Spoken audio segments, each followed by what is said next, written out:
Guys আজকে খেলতে যাচ্ছি একটা নারীর সাথে 1 ভার্সেস 1। নারীটা আর কেউ না, আমাদের সাদিয়া ভাই। তো তার সাথে খেলার কারণ কিছুদিন আগে আমি তার সাথে ভার্সেস করছিলাম, 3 রাউন্ড পরে আমার নেট গেছিল। পরে সে কিন্তু ওই সুযোগটাকে কাজে লাগিয়ে ম্যাচটা বুয়া করে ফেলে, তারপর আমাকে ট্রোলও করতে থাকে। এরপর থেকে যখনই তার সাথে খেলার কথা বলি তখনই বলে যে আর খেলবো না, একবার তো হারছেন। কিন্তু গত রাতে দেখলাম সে ট্রেনিং রাউন্ডে 2-1টা হেডশট মারলো, তারপরই পুরো কনফিডেন্সের সাথে বলে যে আমার সাথে ভার্সেস করবে। ট্রেনিং আসেন করতে আসেন তো অনলিয়ান মুন্না একবার ভাই ওপেন চ্যালেঞ্জ কাম। আহেন কই কই। না না হারতে তো কি রে এমন ভাবে ডাকতেছে কেন? আমার তো কনফিডেন্ট লো হয়ে গেল। তো সে কিন্তু তার নুব আইডি দিয়ে আসছে, এসেই 7 ইয়ার্স ওল্ড টাইটেল দেখাচ্ছে। 7 ইয়ার্স ওল্ড, দেখেছেন 7 ইয়ার্স ওল্ড। তো ম্যাচের শুরুতে প্রথম রাউন্ডে কিভাবে মারি দেখেন। ওকে আর মাইক থেকে শব্দ আসছে। এ হোয়াট? তো এখানে এই শট খাওয়ার পর সে এই দোষ আরেকজনের উপর চাপায়। আরে ভাই কার মাইতে জানি গুর সাউন্ড আসতেছিল। আমি বলতে যে তাকাইছি ডিসকর্ডে। আরে এটা তো শুরুই হয়নি ম্যাচ, তার আগে আপনি আমার হেডশট কেমনে? এই মুন্না ভাই ঠিক আছে, কাজটা লে আর দুরন্ত ভাই যেখানে সেখানে আমার প্রশংসা করতে থাকে। আর একটা কথা গাইস, নারীর ফাঁদে কেউ পা দিবেন না, তাদের কথা বিশ্বাসও করার দরকার নেই। ভাই।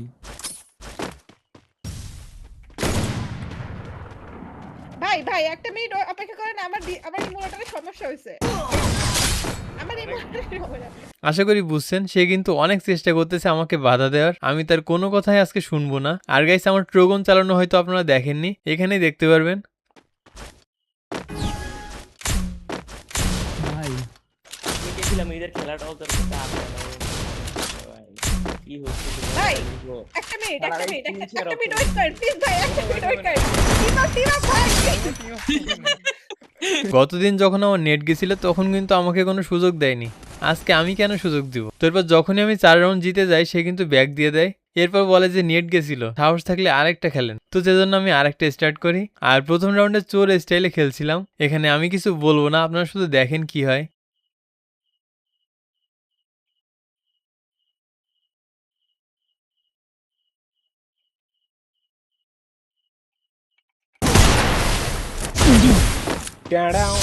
মানে ভাই এইটা কি ছিল?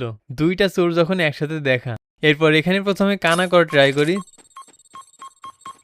তারপর ফ্রিজ, এর সাথে ইউএমপি এর হেডশট। পরের রাউন্ডে তাকে জোনেই লিমিট করতে যাচ্ছিলাম, কিন্তু এরপর আচমকা ক্যারেক্টার মেরে আমাকে হেডশট দিয়ে দেয়। কিছুদিন টুর্নামেন্ট খেলে ভাইয়ের কিন্তু ভালোই বুদ্ধি হয়েছে।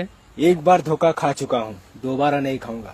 এর পরের রাউন্ডে একটা জিনিস দেখায়, এখানে সাদিয়া ভাইয়ের সামনে একটা ওয়াল মেরে তাকে বোকা বানাবো।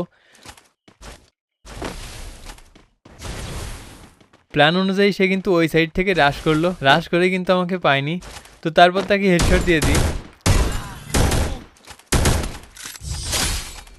এরপরই কিন্তু ফাইনালি ম্যাচটা জিতে যায়, কিন্তু তারপর সে নতুন একটা যুক্তি দাঁড় করায় যে সে নুব আইডিতে আছে বলে খেলতে পারেনি, ভিউএজ আইডি দিয়ে খেললে নাকি জিততে পারতো। এখন আপনারা কি চান, তার ভিউএজ আইডির সাথে ভার্সেস করবো না কি করবো না? অবশ্যই জানাবেন। টাটা আর সাবস্ক্রাইব।